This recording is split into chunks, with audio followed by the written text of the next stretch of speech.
we're going to get right into the latest. Helene now has winds of 70 miles per hour, and she will become a hurricane within the hour or even less than that.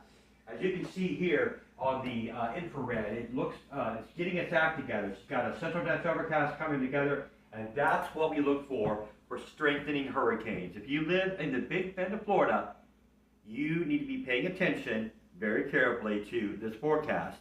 The storm is already 500 miles wide as a tropical storm. So this thing is doing what we were forecasting it to do.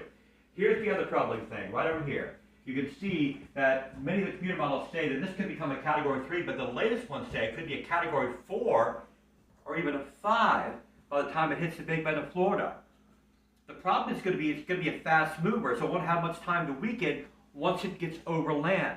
That's going to be a problem for Jacksonville, for Valdosta, Georgia, for Savannah, Georgia, and so many other cities in Georgia, including where my relatives live there in Flowery Branch. We're also talking about the storm surge. 10 to 15 feet of storm surge is very, very possible, and probably could be higher than that.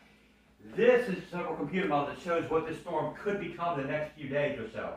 This would be awful. You can see the eye and just how scary that thing looks. This could be one like Ian, but not as strong, if this comes to fruition.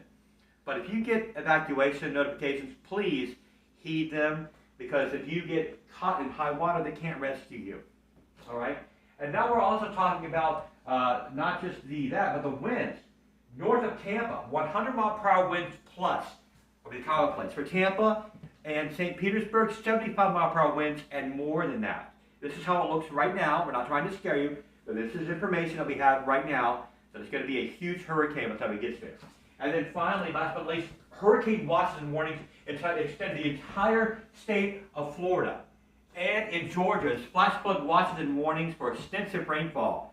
So we'll continue to monitor the latest here. We'll keep you posted throughout the day.